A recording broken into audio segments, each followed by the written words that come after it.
Have you guys been watching the Mickey Mouse Club lately? Yeah. I think Annette's tits are getting bigger. Think so? Yeah, I think so. Yeah, I think he's right. I've been noticing lately that the A and the E are starting to bend around the sides. Annette's tits are great. Yeah. Welcome to the Shermer High Alumni Association. I'm Carol. I'm Janine. And I'm Kristen.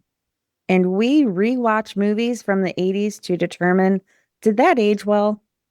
This week's movie is Stand By Me, a movie about four boys, one very long walk, and the original definition of a dead-end friendship.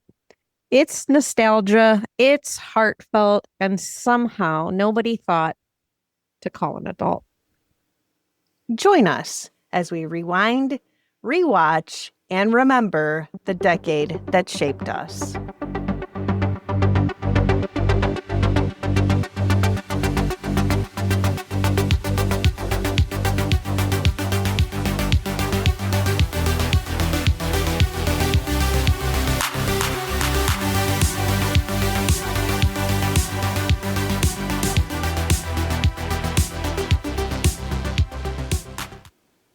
Oh my God, hey guys. Hola. We record on Fridays. Yes, we do record on Fridays. Happy Friday. Everything is an old Gigi song. That's nostalgia. Yes. What did I put at the end of, what was the Now last I movie want we deep just did? fried ice Valley cream. Girl? What? Was Valley Girl the last movie we did? Yeah. Oh, yeah. Oh, you have to listen to that end of that episode because I saved all your little songs for the end of that episode. Oh, shit. I think that comes out this Tuesday. My songs? Oh, yeah. You're the Oh. only singer here. What was I singing? Let's all go to the bathroom. Because you went to the bathroom. And then I think there was maybe a song with Gia's name in it, maybe. Yeah, so Oh. all those songs are at the end of Valley Girl. Great. I can't wait. I know. Perfect. You can. Yeah. And You know, Janine's I album will be out next year. I just love to entertain. You really do. Again, lounge singer on a cruise ship. Ooh. Ooh. Oh my God. When we were on the Mariner and that guy, what did he sing? Keith Sweat? Oh, And all the women were like, oh my God, this kid belted it out. yeah. And all these women were just like, holy You should be the shit. lounge singer. I think Boog would make a really great activities coordinator. I think he can hype people up. Probably, yes. There you go. You guys could just go live on a cruise ship. No, thank you. That would not be enjoyable for me at all. Why not?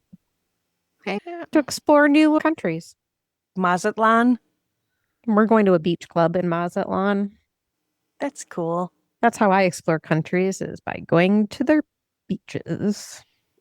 They go there a lot Who? on the Love Boat. Oh, A lot. really?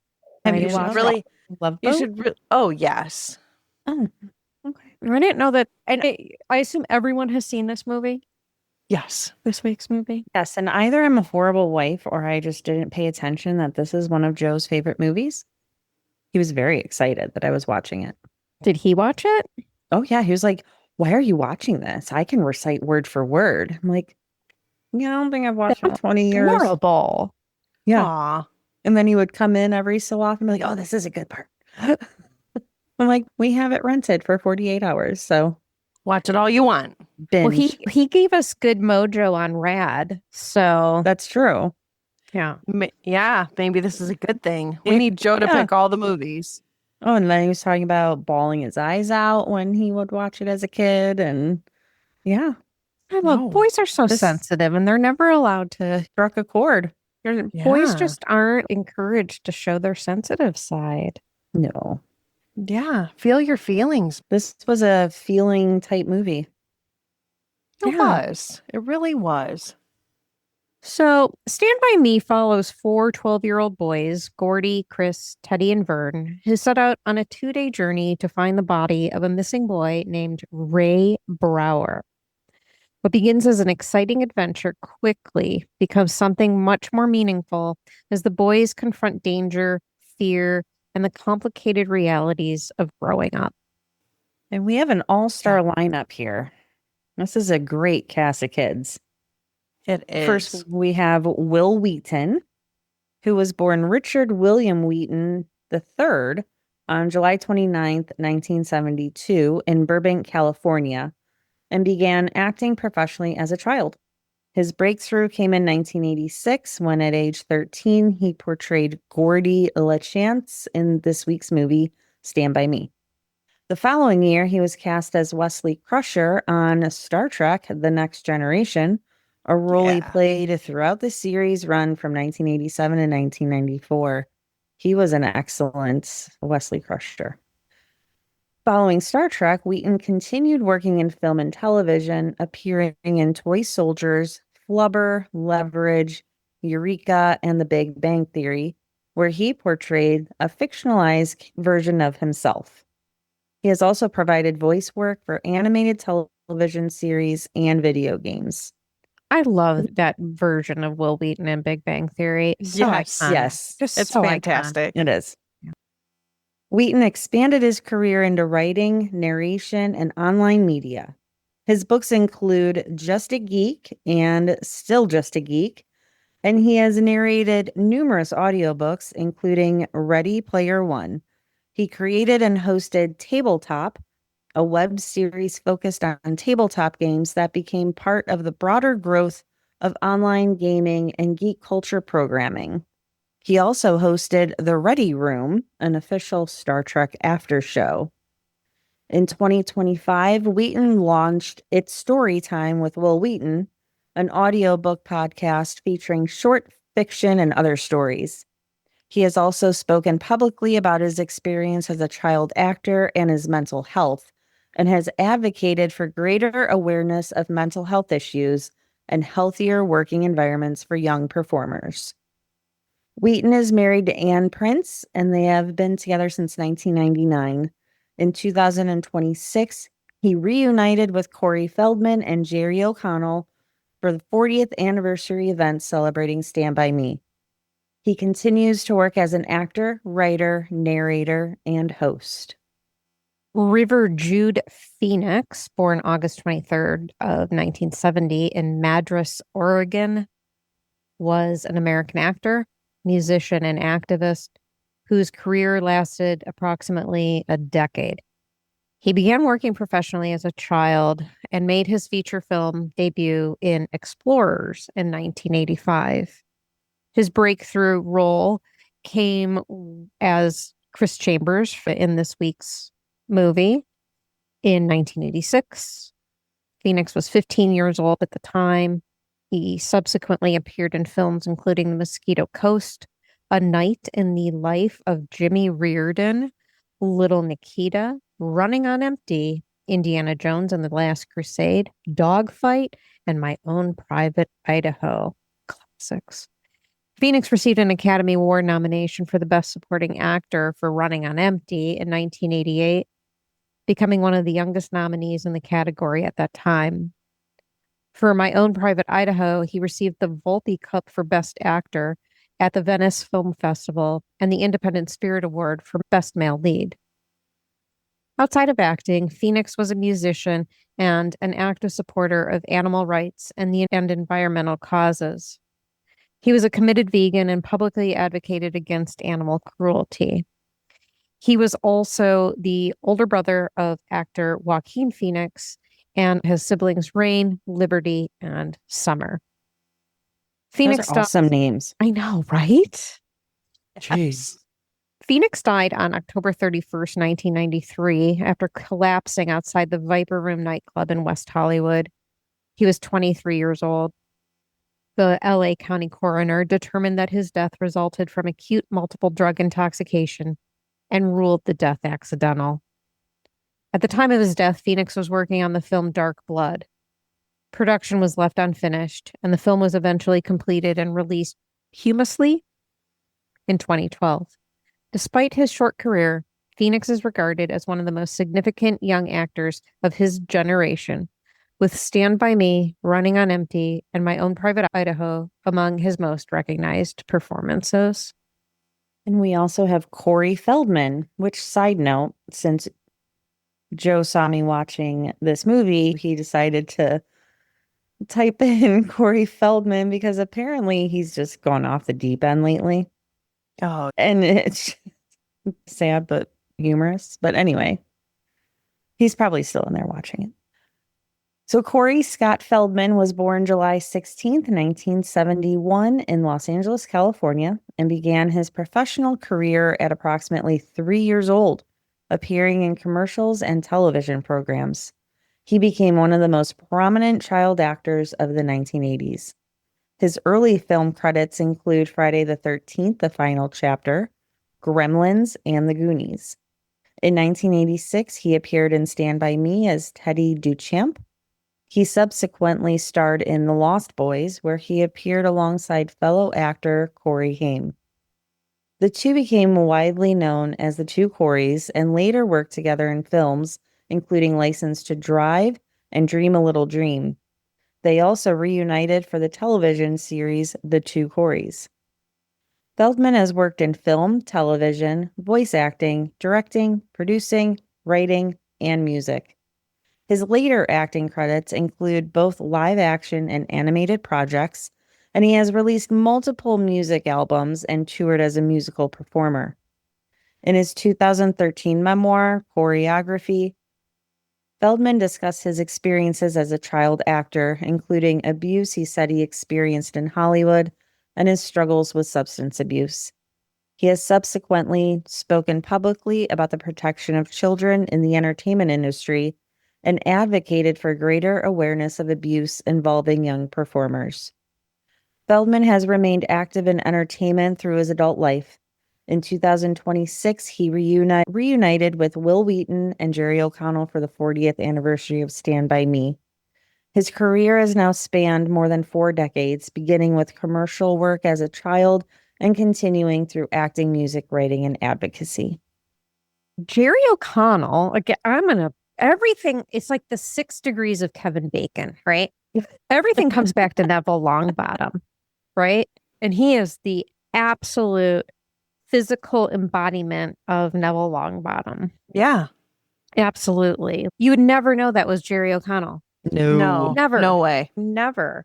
But having said that, Jerry O'Connell has the same birth date as my favorite daughter, born February 17th, 1974 in New York City, began appearing in commercials as a child before making his feature film debut in this week's movie at age 11. He was 11. He portrayed Vern, one of the 4 central characters. O'Connell continued acting as a teenager and starred in the Canadian television series My Secret Identity. He later attended New York University, where he studied film. And during this period, he also competed on the university's fencing team. For you, Jerry. In 1995, O'Connell was cast as Quinn Mallory on the science fiction television series Sliders, which ran for 5 seasons. His subsequent film credits include Jerry Maguire, Scream 2, Joe's Apartment, Joe, Mission to Mars, and Kangaroo Jack. He later played Detective Woody Hoyt on the television series Crossing Jordan. O'Connell has also developed an extensive career in voice acting. His credits include Commander Jack Ransom on Star Trek Lower Decks and Superman in several animated DC projects. He has also worked as a television host, including as a co-host on The Talk and as host of the syndicated game show Pictionary. O'Connell married actress Rebecca Romaine in 2007, and they have twin daughters. He has maintained friendships with several of his former Stand By Me castmates, and in 2026, O'Connell reunited with Wil Wheaton and Corey Feldman for the 40th anniversary events celebrating the film, as we mentioned. O'Connell continues to work in television, film, voice acting, and hosting. His career has included both acting and entertainment work across multiple formats for more than 4 decades. We also have Kiefer Sutherland. I love you, Kiefer. A very young Kiefer I Sutherland. How'd you know. marry him? He took the baby. He is a real baby. She won't marry him because she's gay. I'm Oh. already married. Yeah, and that too. That was a But- Pee Wee Herman reference Oh, from we Pee Wee's know. Playhouse. Can we please talk about Kiefer? Yeah, go. Finished watching Designated Survivor, so I'm a big Kiefer Sutherland kick. Okay. So Kiefer Sutherland was born December 21st, 1966 in London, England. He is an actor, producer, director, and musician. He is the son of Canadian actor Donald Sutherland and actress Shirley Douglas. Sutherland began his film career in the 1980s, with one of his early major roles being Ace Merrill in Stand By Me in 1986. The following year, he portrayed Vampire David in The Lost Boys. He subsequently appeared in films including Young Guns 2, Flatliners, A Few Good Men, A Time to Kill, and Dark City. His most widely recognized television role came with the series 24. I love 24. In which he portrayed counterterrorism agent Jack Bauer. The series ran from 2001 through 2010, with a revival in 2014. Sutherland won an Emmy Award, Golden Globe Award, and Screen Actors Guild Award for his work in the series. He subsequently starred in television series including Touch, Designated Survivor, and Rabbit Hole. Have you guys He is watched also- Designated Survivor? Did you? No. You guys should watch it. He's just an excellent actor. He is. He has also continued working in film and voice acting. In addition to acting, Sutherland has pursued a career as a musician.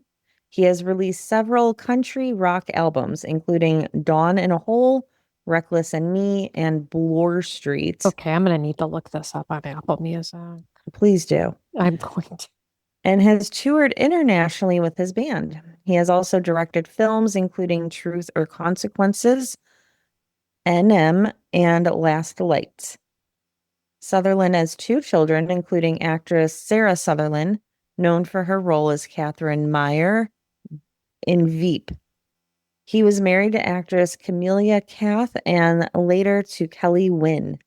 His father, Donald Sutherland, died in 2024 at age 88. Sutherland continues to work in both acting and music. We have Richard Dreyfuss, born October 29th, 1947 in Brooklyn, New York, is an Academy Award-winning actor whose career has spanned more than 6 decades. He began acting professionally as a teenager and gained recognition during the 1970s with films including American Graffiti and The Apprenticeship of Duddy Kravitz. Dreyfuss became internationally recognized for his role as Matt Hooper in Jaws. He subsequently reunited with director Steven Spielberg for Close Encounters of the Third Kind in 1977. That same year, he starred in The Goodbye Girl, for which he won the Academy Award for Best Actor. At the time, he was the youngest actor to win the award in that category. His other notable films include The Big Fix, The Competition, Down and Out in Beverly Hills, Tin Men, Stakeout, and Mr. Holland's Opus, for which he received another Academy Award nomination. In Stand By Me, Dreyfuss portrayed the adult Gordie LaChance and served as the film's narrator. I'm talking too much, so I have too much air in my body. The story is presented largely as Gordie's recollection of the events that occurred during his childhood. Dreyfuss has continued acting in film and television, with credits including W, Piranha 3D, The Last Laugh, Madoff, and The Good Doctor.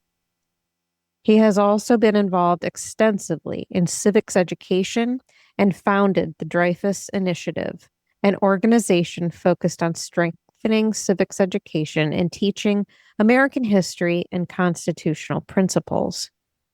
He is author of The Two Georges and has remained active as a public speaker and advocate for civics education.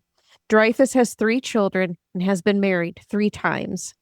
His career includes an Academy Award, major roles in several of the most influential films of the 1970s, and the distinction of providing the adult voice and perspective that frames Stand By Me. This was released August 22nd, 1986. Happy Happy birthday. Happy birthday. Happy birthday to you. Ole. Hey. So it's 40 years old, as we have found out that they have been celebrating all year. And it is rated R. Its budget was $7.5 to $8 million, which doesn't seem too bad. No Wait, helicopters. Where's it at? Where's the money at in this film? They had to hire a junkyard dog.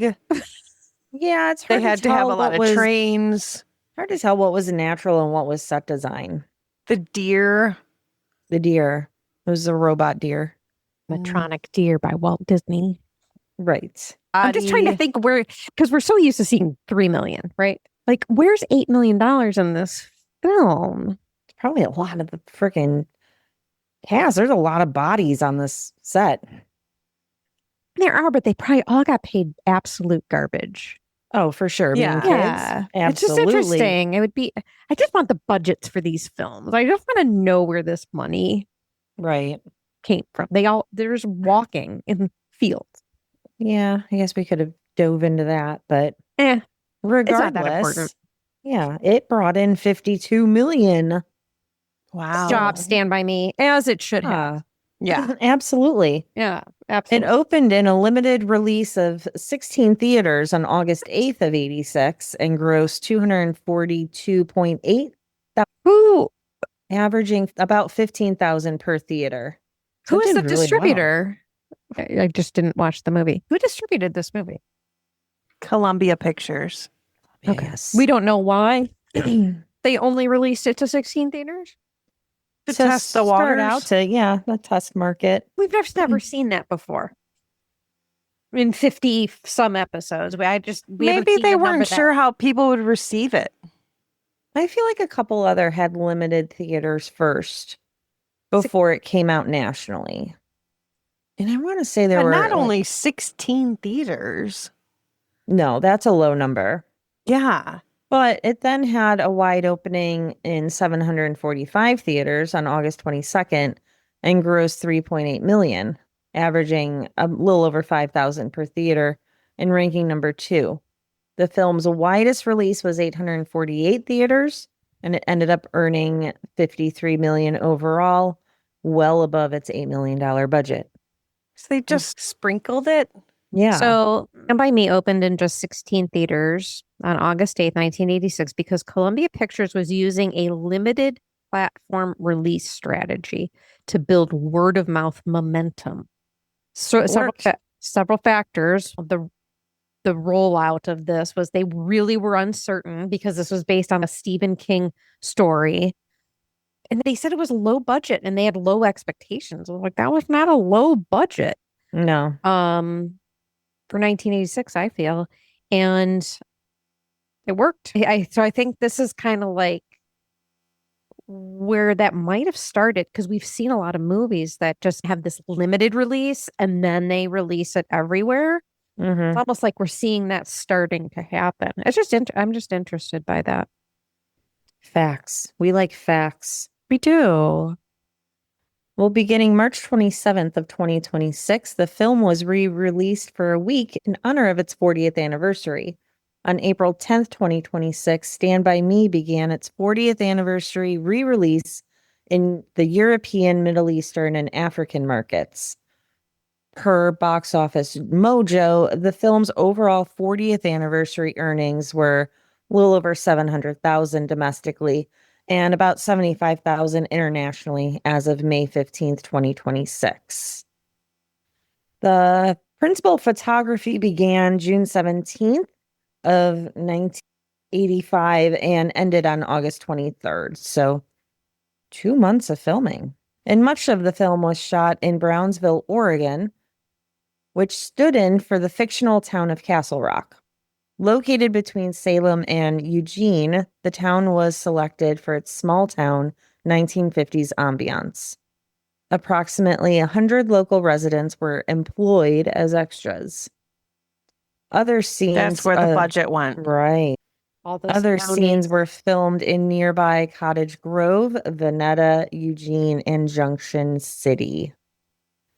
And some fun facts is that at Reiner's insistence, the director, the cigarettes smoked by the child actors in the film contained cabbage leaves instead of tobacco.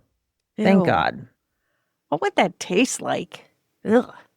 I don't know, but if it was horrible, they covered it up well. They were good actors. And Stand By Me was adapted from the Stephen King novella, The Body.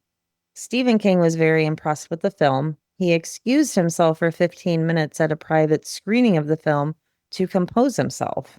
And he later returned to remark, "That's the best film ever made out of anything I've written," which isn't saying much. "But you've really captured my story. It is autobiographical."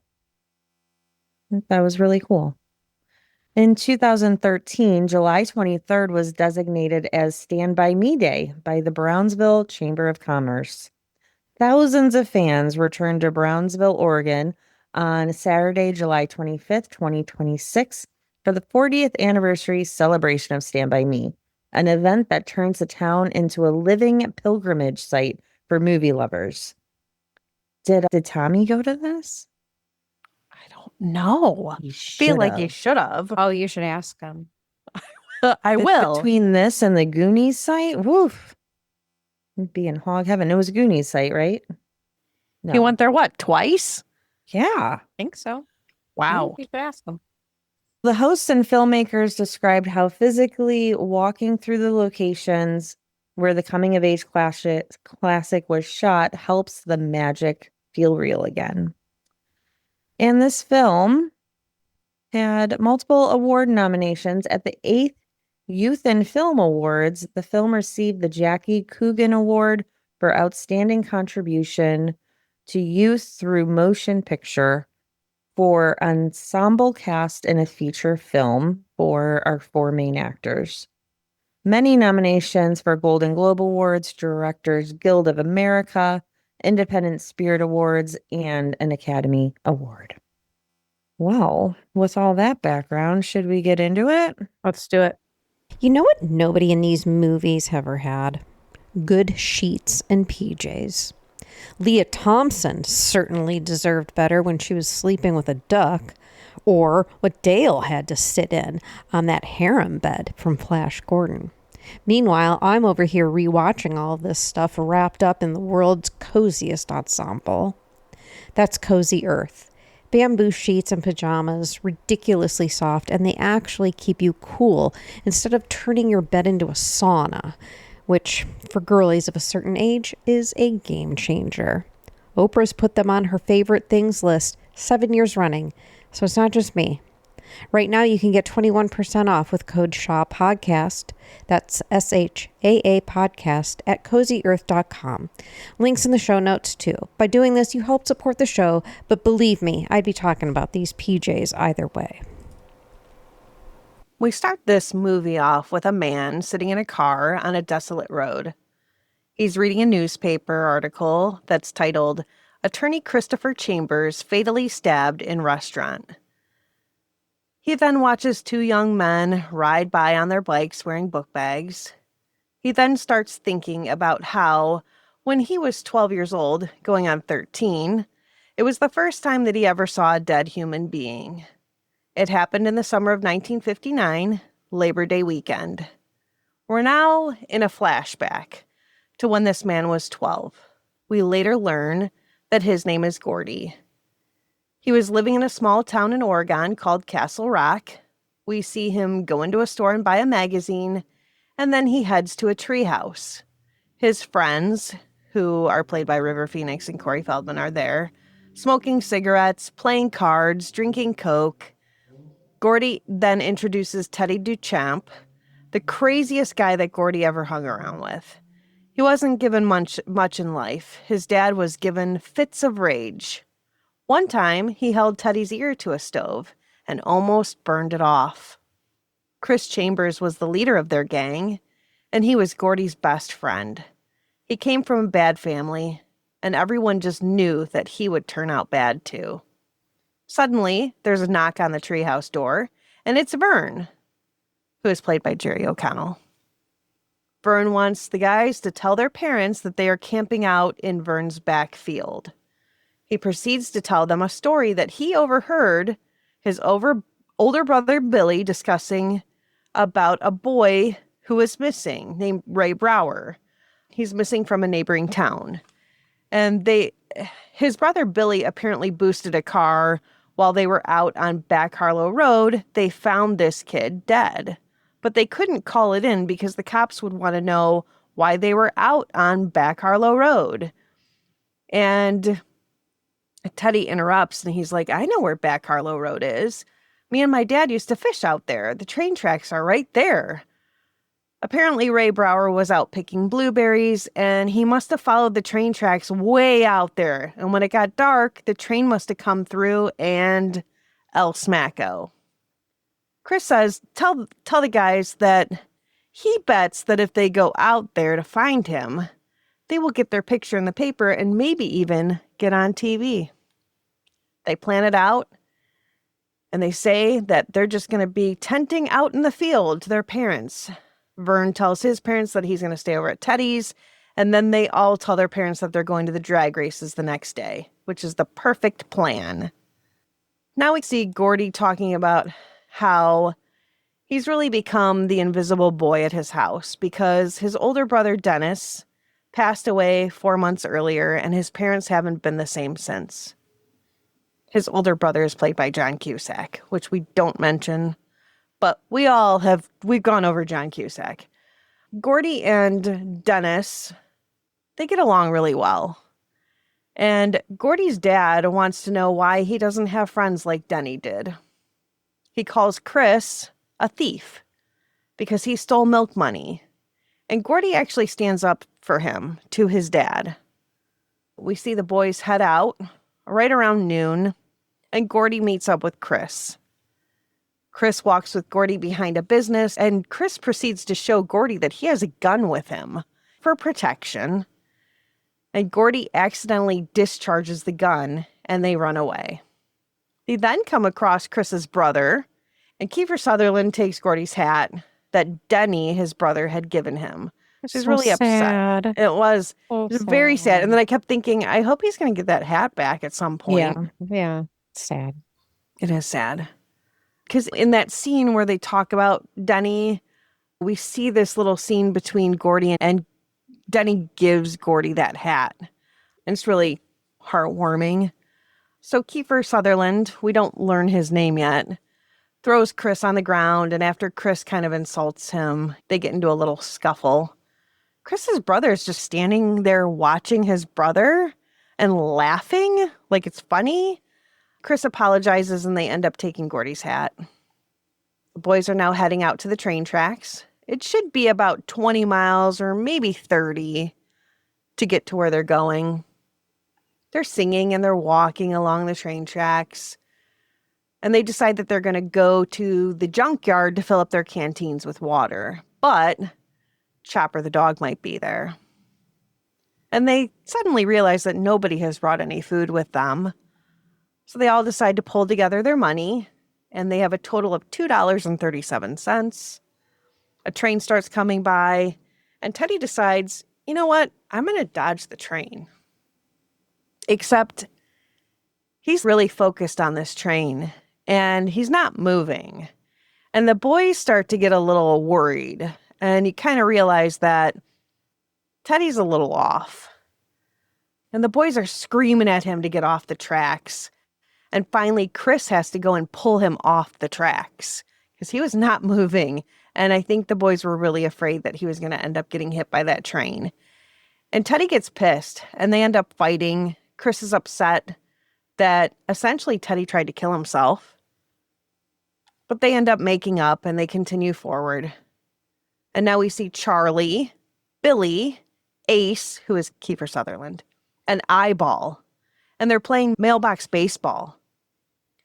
There's a line that I have to notate that Ace says, because we have to point out the cringe. We do. So I will read the line. I don't want to actually have to say it, but he says, "What's with you homos? You've been acting psycho all day." And it's not the last derogatory gay term he uses. No. So the boys do make it to the junkyard. They climb the fence. They don't see anybody there. I think they notate that the junkyard man, he doesn't show up until later in the day. So they feel like they're safe there. Climb the fence. And Gordie kind of tells this legend about the junkyard owner's dog, who has been trained to attack anyone who enters this junkyard. So, when they're mentioning Chopper, they're thinking that this is this really scary junkyard dog. So, they're really cautious about going into this place. And the owner of the junkyard has taught him these commands, such as Chopper, sick balls. The owner and Chopper are nowhere in sight. So Gordie and Chris start to talk about Teddy and wondering what's going on with him. And Chris makes a bet that he won't make it to 20 years old. Because Chris has saved him many times from situations like the train track incident. So the boys set up this makeshift camp at the junkyard where they're just sitting around talking. And they have a conversation about Annette from the Mickey Mouse Club, about her boobs. Her tits. And how, Her tits. well, I didn't want to say it like that, but Why not? her tits. And how great they are. And how they've gotten bigger. They're And not wrong. I guess I haven't looked at Annette Funicelli's. Well, she also had one of those pre-formed bras, if I recall. Like a bullet bra. Kinda, Might but have had not like that dramatic, but yeah. Yeah. And then they talk about how much fun they're already having on this little trip. They flip a coin to see who should go to the store to get food for the guys. Gordie is the one who actually ends up having to go, and the rest of the guys stay behind and hang out at the junkyard. Gordie has to go and get the food. And Gordie ends up using the R word towards Teddy. So that's another cringe part. Teddy gives Gordie a hard time about having to make the trek to go get food, and in return, he calls him the R word. So Gordie tells him to shut up, to which he responds, "I don't shut up, I grow up, and when I look at you, I throw up." And Gordie responds, "And your mother goes around the corner and licks it up." I mean, how many times in your life have you said that? Oh, 4 million. At least. I still do it. You probably still do say it. Yes, I do. Gordie explains to us that coming up with new and preferable disgusting ways to degrade someone's mother was held in high regard amongst his friends. So Gordie makes it to the general store, and the owner recognizes Gordie as Denny LaChance's brother. He tells Gordie it's a shame what happened to Denny. And he preaches some Bible quote to him, and he tells Gordie that he actually lost a brother in Korea. And Gordie sort of zones out, and he has this flashback to a dinner conversation that he has with his dad. Or his dad had this conversation with Denny about scouts being at the football game that night. And his dad is so invested in Denny being a football player. But Denny actually changes the subject, and he asks his dad if he read Gordie's story that he wrote, and it's really good. And Denny and Gordie's mom is actually really invested in Denny liking a girl. And the dad sort of gives the mom a hard time about, he shouldn't be worried about girls, he should be worried about football. And Denny actually turns to his brother and says, "I really like the story that you wrote." And the store owner then asks Gordie if he plays football. And Gordie's like, "No." And the shop owner says, "What do you do?" And he responds, "I don't know." The shop owner comments about how great of a football player Denny was. So Denny gets some rations. It looks like meat and some drinks and stuff. And he's a good little shopper. And when Gordie gets back to the junkyard, he sees that the boys are gone. And he sort of walks around the corner, and he sees the owner of the junkyard is there. And he turns his head the other way, and he sees that the boys are actually hopping the fence. And the owner of the junkyard starts chasing Gordie. And the owner yells for Chopper. And he tells him to sick him. Except Gordie didn't hear chopper sick him, what he heard was chopper sick balls. So Gordie is running for his life towards the boys and the fence, and this dog is chasing him, but we don't see him yet. He makes it to the fence in the nick of time, and he's sweating, but he makes it over, and they're all surprised that Chopper isn't nearly as scary as they thought that he'd be. He's a golden retriever. He's not this rabid dog that they had pictured in their head. Yeah. And he's just rolling around on the ground like, oh, good to see you guys. So the owner does catch up to the gate, and he tells Teddy calls him a fat ass. And the junkyard guy is like, you little tin weasel peckerwood loony son. And he knows that he's Teddy Duchamp. He says that Teddy's dad is a loony up in the nut house at Togus. He says that he took Teddy's ear and put it up to the stove and burned it off. And Teddy says with a straight ass face, my father stormed the beach at Normandy. The junkyard guy says, he's crazier than a shithouse rat. No wonder you're acting the way you are with a loony for a father. Teddy responds, you call my dad a loony again and I'll kill you. The junkyard dude's like, loony, loony. And Teddy lunges at this guy through the fence and tries to grab him. The boys grab Teddy and pull him away. The junkyard man taunts him and calls him a little slimy bastard. And the junkyard guy's like, I recognize all of you boys. I know all of your fathers. I'm going to call all your dads and let them know what you did, except the loonies kid. What a douchebag. Like, what did they do that was so wrong? They were on his property, Carol. They were just sitting on his property. Yeah, you're not allowed to do that. Like, he acted so immature here. He really did. I'm guessing he doesn't have a whole lot of interaction with humans. Apparently. I'm surprised his dog is so happy. Well, he's a dog. Dogs are always happy. So you can tell that Teddy is obviously, he was acting like a badass, but this really upset him. And as he's walking away, and I think Chris is actually consoling him, he says he stormed the beach, and he uses the F-A beep G-O-T word. Faggot. I don't like saying it. I know. As the boys walk, Teddy is crying, and the boys try to make him feel better, saying that his dad stormed the beach at Normandy, and that fat old piece of shit didn't do anything. Teddy is sorry that he's spoiling everyone's good time, and Gordie makes it clear that this isn't a good time. They're going to see a dead kid. Chris's brother, Kiefer Sutherland, who's Ace, Eyeball, and whatever the other kid's name is, are getting backyard tattoos, and they're talking about girls and boobs. And they argue about where the dead kid is. And they don't realize that the other two of the guys already know where the dead kid is. So they're listening to the radio and they're talking about the dead kid on the radio. So we now flash back to the four boys. They're walking and they're dancing again. Gordie asks Chris, am I weird? Chris asks Gordie if he's ready to go to school. And he talks about how it's their last year together because they'll be in high school. And since Gordie is super smart, he'll be in different classes and they'll be in shopping stuff. And for the R words, which is another cringe, Vern asks Teddy if he thinks that Mighty Mouse could beat up Superman. Obviously, Superman would win because he's a real guy and Mighty Mouse is a cartoon. Chris tells Gordie that he could be a writer, but Gordie says, fuck writing. It's a stupid waste of time. And Chris tells Gordie that's his dad talking. And he knows that Gordie's dad doesn't care about him. He only cared about Denny. And Chris encourages Gordie because he tells them that his writing is actually a gift. So this is a touching moment too, is that Chris is like acknowledging the fact that Gordie's dad is a piece of shit too. And he had a favored son. And even though Denny was a great football player, Gordie is an amazing writer, and that he should continue doing that even though his dad is telling him it's not something that he should be doing. And Chris is the only one who really encourages Gordie.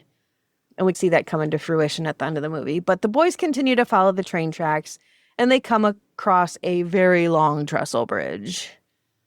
Vern asks if anyone knows when the next train is coming. And they look around. We didn't really think about that.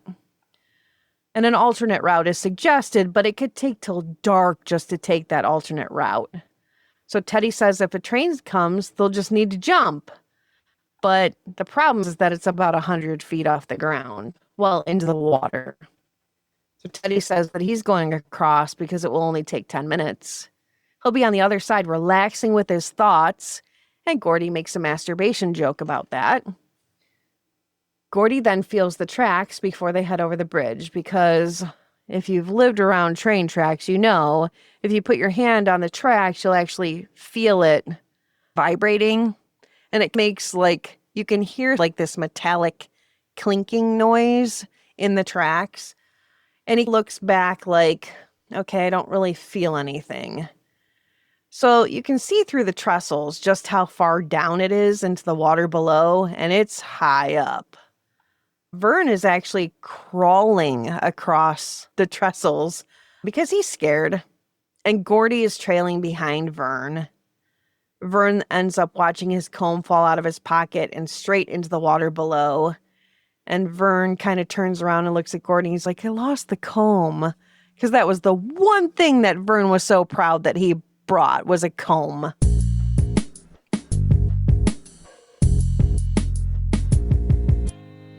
Chris and Teddy are about halfway across, and the other two are trailing behind. Gordie checks the tracks again, and suddenly when he turns around, he sees the smoke from the locomotive, and he yells, train! And Vern yells, shit! And Vern just lays down on the tracks, just lays down on the trestles, while Gordie is screaming at him.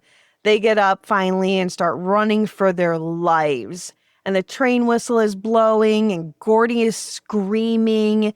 And they get to the end of the bridge, and they jump, landing on the side of the bridge in the dirt and the rocks, and barely make it. And Teddy makes a joke that at least they knew when the next train was coming. Now see the boys making a fire, and they cook a little meal. They smoke some cigarettes. And Teddy says, I really cherish these moments. Nothing like a smoke after a meal. Yeah, I cherish these moments. What? What did I say? And the boys start laughing at him. So cute. It was cute. Because really, Teddy has such a shitty childhood. And his dad is obviously in the mental hospital. And I think he's really telling the truth. And the kids think it's funny, but it's not. So Gordie decides, they ask him hey, why don't you tell us one of your stories? And he's like, I can't just come up with a story on the spot. And he's like, okay, yeah, I'll tell you about this story that I've been thinking about. So Gordie tells this story about Davy Hogan, who is at a pie eating contest. He's fat, real fat. He's 180 pounds because of his glands, which 180 pounds is not fat, real fat. For a little kid. Is he a little kid? He looks like he's a teenager. 11. I don't know. He looked like a teenage kid to me. But Vern says that his cousin has that problem and she's a blimp. And Davy's friends call him lardass. So another little fat shaming. One day, Davy gets an idea, a revenge idea. We see a scene where Davy Hogan is at the pie eating contest and everyone is making fun of him. Literally everybody. The audience, the host, everybody calling him lardass. When he walks, everybody's going, boom, ba, ba, boom. And Davy eats 3 pies before the others even finish one. Everyone is cheering. And Davy didn't want to win. What he wanted was revenge. But little did the audience know that Davy drank a whole bottle of castor oil and ate a raw egg before the contest. He imagined that he was eating rat guts instead of the pies. So his stomach started making all this noise and he proceeds to forcefully vomit all over the contestants. And everyone starts vomiting on each other in the audience. Everyone's just puking everywhere. Then the crowd all starts vomiting on each other into their purses. lard-ass sat back and he was so proud of the barfarama that he created. And the boys talk about that. Everybody thinks this story is just hilarious, but then the boys start talking about some other important stuff, mostly about what kind of animal Goofy is, which is very important. They fall asleep and they get woken up by wolf noises. Chris pulls out his gun. Teddy says it's probably the Brower kid's ghost. And they decide that somebody should probably stand watch, just in case. And Teddy is the first to do watch, and he takes this task very seriously. He's a very militarized kid. Chris tends to the fire, and he sees Gordie moaning in his sleep, and he's dreaming. We see that he's dreaming of the day that they buried his brother Denny. And in the dream, his father turns to Gordie and says, "Should have been you, Gordon." And Gordie wakes up and he says, "I didn't cry at Denny's funeral. I miss him, Chris. I really miss him." And Chris is, I know, very sad. And Chris and Gordie sit together and talk about the future. You can tell that Chris and Gordie really have a connection that Gordie doesn't have with the other kids. Chris comforts Gordie a lot in this movie. So they sit together and they talk about the future. Chris is like, "Yeah, I won't be able to go to college because of how the people in this town feel about my family." And Gordie's like, "Who cares? You're smart. You can go to college. You can go to college with me." And Chris says, "People just assume that I'm a low-life Chambers kid. And they didn't even ask me if I took the milk money. They just assumed I did. And he just got a 3-day vacation because of it." But the truth was, he really did take the money. But he did try to give it back to Old Lady Simons, who was his teacher. And instead of actually turning the money in, she took the money and suddenly she had a new skirt. But he couldn't tell anyone that's what happened because they wouldn't believe him. But the moral of this story is that he did try to give it back. And Chris starts crying, like hurt crying. He never thought that the teacher would steal it and frame him. He wishes that he could go someplace where nobody knows him. So the sun comes up and Gordie is sitting on the tracks reading Gangbusters, which is a comic book. And we see a deer that comes out of the woods. It's very silent, very serene. He's just sitting there in the silence, and he looks over and he sees this deer, and they make eye contact, and Gordie just smiles. And there's just this appreciation of the silence and this innocent animal being there. And suddenly the deer kind of scampers away, and a freight train comes by and it wakes everybody up. And now they're pressing forward on their journey. And they come across this field, and Chris says, "If we cut across this field, we could be there in an hour." And Vern's like, "We should just stay on the tracks. It's safer." So now we cut back to Billy and Charlie, and he tells the other guys about the Broward kids. So they claim to be going fishing, and they force the other guys to go look for the Broward kid with them. So they kind of decide that maybe we should head out and look for this kid too, so that we can be the heroes. Then we see the boys actually cutting through the field, so they end up going against what Vern says, even though it was the safer option. And they come to a pond where they have to cross it. So Chris kind of puts a stick out into it to see how deep it is, and he's like, "Oh, it's not deep at all." Except when they go to walk out, they actually fall in, and it's much deeper than they thought it was. So they do end up having a little bit of fun in the pond, and they're kind of wrestling around in there, and Gordie's, "I'm not doing this. I just want to get across." And he's in a foul mood, and he gets across, and the boys all get across, and Gordie kind of looks at Vern and he goes, "You have something on your neck." And he's like, "Yeah, you do have something on your neck." And they realize that they have leeches all over their body. So Gordie realizes that he also has, so they're like taking all these leeches off their bodies, which I don't know if this is something that really happens in real life. That just seems really extreme. Yeah, Like, I think so. I don't think that's like, do you get like inaccurate. just like one leech, or like do you get 80 of them like they had? That's a lot of leeches. It's a My lot. God. Imagine like in a pond. Also, this is a movie. Yeah, I know. It just seemed really extreme. So then Gordie realizes that now that he also has a leech on his wiener or balls. It's hard to tell. Wiener. And when he pulls it off, his hand is covered in blood and he ends up passing out. But he wakes back up and the kids smack him around a little bit. They all get up and they start going. And they talk about potentially going back. They're like, listen, this has just been too much. Now Gordie's got a bloody wiener and we should probably head back. This is dangerous. And Teddy and Vern start beating each other up. Chris starts to break it up and Gordie yells, stop. And we're not going back. We made it this far. We're not turning around. Vern then proceeds to call Teddy the R word. The older boys are racing out there. We see them in their cars. Kiefer Sutherland, Ace, is heading towards an oncoming truck. So the boys are in two separate cars. And they're racing next to each other on a 2-lane road. And they're coming towards this truck. And this truck is blaring its horn like, man, you got to get out of the way. And Ace ends up forcing this truck off the road. And the truck ends up losing its load. So Ace is just an asshole. Now the boys have approached Back Harlow Road.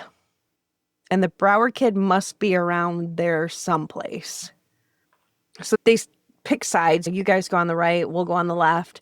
And Vern right away finds him. And he's like, I found him, he's right here. And they run down and they find him and they just stand there in silence. And Chris goes and gets some long branches and he decides we should just build him a stretcher. And Gordie kind of separates himself from the group and he's sitting on this log. And Chris goes over to him and Gordie says, why did he have to die? He doesn't understand why Denny had to die. And Gordie says, it should have been me. I'm no good. My dad says I'm no good. And my dad hates me. And Gordie starts crying. And Chris comforts him again. And he says, you're going to be a great writer someday, Gordie.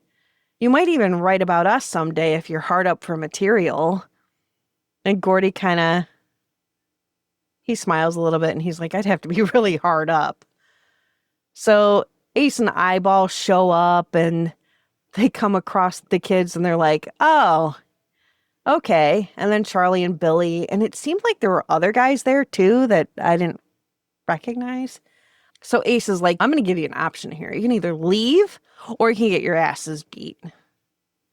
And Ace proceeds to call Chris the FAG word.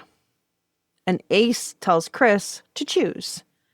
Chris tells him to go home and fuck his mother some more. And Ace proceeds to pull out a switchblade. And Chris is like, you're not taking him. I'm out. Vern, I'm out. I'm not fighting Ace. So Chris proceeds to tell Ace, you're going to have to kill me. You're not taking him. And Ace comes after Chris. And Gordie comes out of nowhere and shoots the gun into the air. And everyone freezes. And Gordie's, you're not taking him. Nobody's taking him. And Ace doesn't believe that Gordie could even shoot a woodchuck. And he pleads with Gordie to give him the gun. And Gordie says, suck my fat one, you cheap dime store hood. And Ace says, what are you going to do? Shoot us all? And Gordie replies, no, Ace, just you. Ace tells him that he's going to have to get through him first. Oh, Ace tells him that he's going to get him for this. And Chris replies, maybe you will, and maybe you won't. And the older boys leave. Ace does threaten them before he does leave. And Vern wants to know if they're going to take Ray. And Gordie says, no, we aren't going to be heroes this way. And we then see the four boys lay a blanket over Ray's body. And they decided that an anonymous phone call was the best thing to do. Neither their gang or the other guy's gang got the credit. They headed home and they barely spoke to each other. They made it back just before 5 a.m. on Sunday. And as the boys part, Vern says, "See you in school," and he walks away and finds a penny. Teddy has to get home too. And Teddy tells Chris no hard feelings. Chris says, "No way, man." Gordie and Chris walk. As time went on, the boys saw less and less of each other, less and less of Teddy and Vern. Vern got married out of high school, and he had 4 kids. Teddy tried to get into the Army, but his eyes and ears wouldn't let him. Chris did the college courses with Gordie, and he became a lawyer. Last week, he was in a fast food restaurant, and a fight broke out. He tried to break it up, and he got stabbed in the throat, and he died almost instantly. And although Gordie hadn't seen him in more than 10 years, he knows that he will miss him forever. We now see a grown-up Gordie sitting in front of a computer typing up this story. Suddenly, a 12-ish-year-old boy walks into the room. Gordie is typing on the computer, and he says, "Dad, can we go now?" And Gordie says, "You ready?" "Yeah, we've been ready for an hour." And he says, "Okay, I'll be there in a minute." Apparently, he said the same thing a half hour ago. He gets like that when he's writing. He's weird. Gordie stares at the door and he smiles. He ends his writing with, "I never had friends later on like the ones I had when I was 12. Jesus, does anyone?" He stands up and he stares at the screen and he walks away to meet up with his son and his friend. He goes outside and play fights with them, and then they head to the car. We hear the song "Stand By Me" play, and they head out. The end.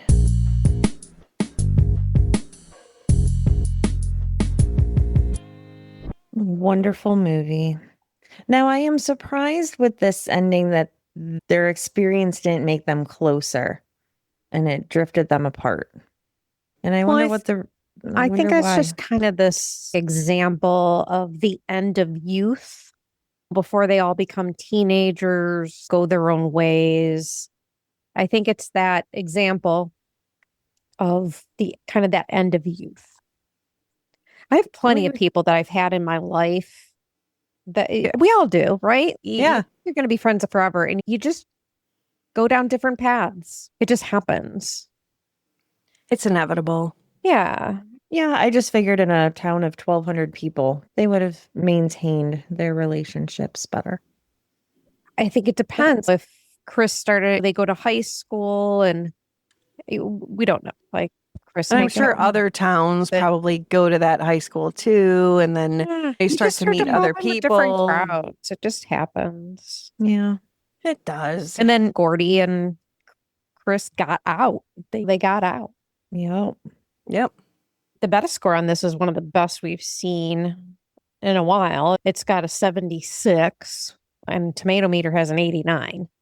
So this is a very beloved movie. Popcorn, I don't care about the popcorn meter. So it's definitely revered as a very well-made movie. Okay, so we talked about this at the beginning of the episode, is that this is based on the Stephen King book, The Body. Yes, The Body. And Stephen King, even like when he saw this the first time, he even was so blown away by how well Rob Reiner took that adaptation. And this is considered one of, controversially, but one of the best Stephen King films ever. I'm going to read Gene Siskel's here. Our flick of the week is Stand By Me, a sweet little picture that has been trying to do battle at the box office for the last few weeks with a couple of hugely successful horror films, Aliens and The Fly. Forgot about The Fly. However, you needn't hurry to either of those two monster hits. They'll be around for a while, but Stand By Me needs your attendance now, or it will disappear quickly. Director Rob Reiner tells the semi-autobiographic of horror writer Stephen King involving a group of kids searching for a dead body. Despite King's association with the film, Stand By Me is not a horror story. Rather, it is one of the best coming-of-age pictures since Breaking Away. Sure. It also contains a pie-eating scene that will trigger one of the longest sustained laughs you've ever heard. And, of course, during the boys' 2-day trip through the Oregon woods, they find more than just a body. They find their self-worth. The film is narrated by Richard Dreyfuss, who plays the adult Stephen King character.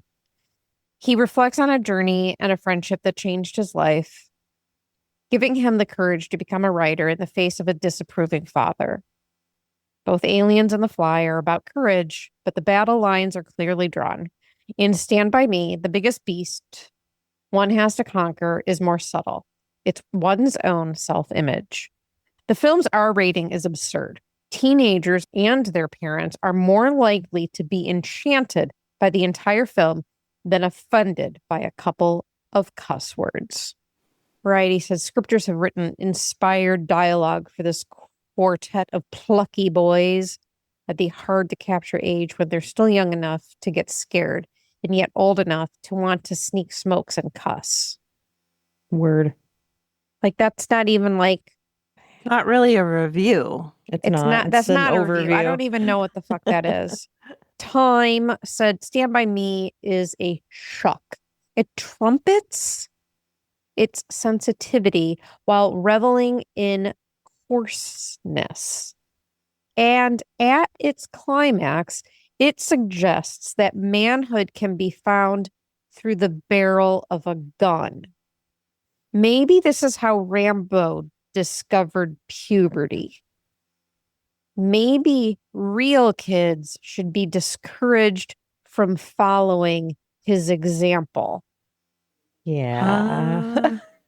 The New York Times, some of their horsing around 1950-ish style is comical, but too much of what they do is only too plainly imposed by the movie makers. Rob Reiner's direction hammers in every obvious element in an obvious script.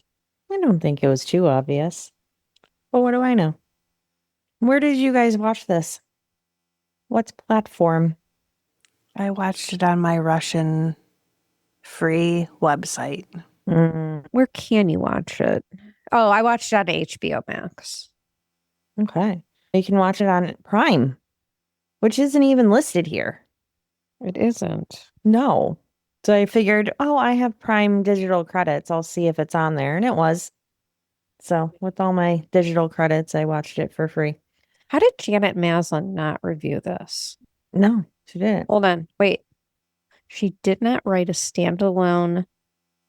However, she frequently discussed and referenced the film years later in retrospects and related coverage, noting its cultural footprint, its origin from Stephen King's novellas, and praising the young cast, specifically highlighting Jerry O'Connell's boyish flair and calling him a very sporting star. Keep it in your pants, Janet. Jesus. Sheesh. Right? Damn it, Jeez. Janet. For our listener, Sorry. you can watch this on HBO Max, YouTube TV, and Sling with a subscription. Or you can purchase it on Fandango, Apple TV, Google Play Movies, and apparently Amazon Prime Video. Cringe. I'm going to give this a high end of kinda. Only for the fact that A, they're going out on a 2-day adventure to find a dead body. So that's cringy to me. Also that these parents don't seem to give a rat's ass where they're at or what they're doing. Obviously, some of the wordage in there, I understand It's a word. that. Huh? Did you just make that word up? Wordage? I don't think so. Is that a word? I think so. Okay, I learned something today. I think. That's awesome. Great. Wordage versus verbiage. Wordage is a noun that means the total number, amount, or collective group of words in a text or speech. Nice. Yeah. So yes, some of the wordage could have been eliminated. However, due to it being set in 1959, yes, that is wordage and verbiage that was used at the time. So I understand it being in there, but does it age well to be remade? In my mind, not so much. I don't think in today's day and age, this type of storyline would go over too well, especially, yeah, just going out to find dead bodies, as we have enough true crime for that. So we're good on that. I'm going to give this a totally. There's enough cringiness in this movie to give it that score. However, should you rewatch this classic? Absolutely. Yes. Yes. It's a beautiful film. And I think that this rewatch for me definitely saw it in a completely different light that helped me appreciate it a lot more than I think the other times that I've seen it. I don't know why, but it's cringy. But yeah, absolutely. Please go watch Stand By Me again. I think I'm going to agree with Kristen. It's totally cringe. I do realize that this was set in the 50s and that maybe that was normal wordage for back then. Thank you. Thank you. I just made it up. I get that it was normal wordage for the 50s. However, I don't think that in this day and age you could remake it with that verbiage in it. So I'm going to say totally. They use a lot of inappropriate language. I don't think that the dead body makes it cringy. Could I see that kids could maybe do that in today's day and age? Yeah. Maybe. Yeah. But with that being said, yes, you should absolutely watch this movie. You should rewatch this movie. And if you have not seen this movie, then you definitely need to watch it. And just like Kristen said, I have not seen this movie in many years. And watching it now as a 40-something-year-old, I did appreciate it much more than I did when I was younger. Because I remember not liking it and being a little creeped out by the dead body part of it. But now, as a full-blown adult, I'm like, dead body. No big deal. Yeah, that seemed to be like not an important part of it, but really just how self-conscious each of those boys are in their different ways. Yeah. But Ebert or Siskel said, like, each boy finding their own self-worth. Yeah. Mm-hmm. I don't think I ever cued in on that before. No. And that each one of them is hurting in their own ways. And they all come together because of their trauma. And that kind of a shared trauma, non-shared trauma. Personal struggles. And that it brought them together to have this intimate journey together where they got to know each other better. They got to know a little bit more about each situation a little bit better. Just the fact that they cared about each other so much was really, it was nice. Very touching. Now I guess the question, is this Hall of Fame worthy? I don't think so. I agree. Yeah, I agree also. We knew exactly who we were and exactly where we were going. It was grand. Great, spit at the fat kid, real good. What time is it, Gordie? I think we can all agree that Stand By Me proved that growing up is hard, but growing up with friends, maybe a stolen gun, and a dead body may prove to be much harder. And somehow, after everything those boys went through, the biggest lesson is that sometimes the people you meet along the way become the stories you remember for the rest of your life. Absolutely. And which is nice and all, but I don't know if I want to take a long walk through the woods with my friends. Definitely not at this age. If there's any possibility that I'm going to have to run. Especially if your friend's idea of a fun long weekend is, hey guys, I know where we can find a dead kid. That being said, Stand By Me is one of those movies that reminds us why the movies we watched growing up stick with us. The adventure, may be over, but the memories and the nightmares about leeches live on. Thanks for joining us at the Shermer High Alumni Association. If you had as much fun as we did, do us a favor. Follow the show, leave us a review, and tell your fellow 80s movie lovers where to find us. Until next time, be kind, and don't forget to rewind. Bye-bye. Bye. Bye.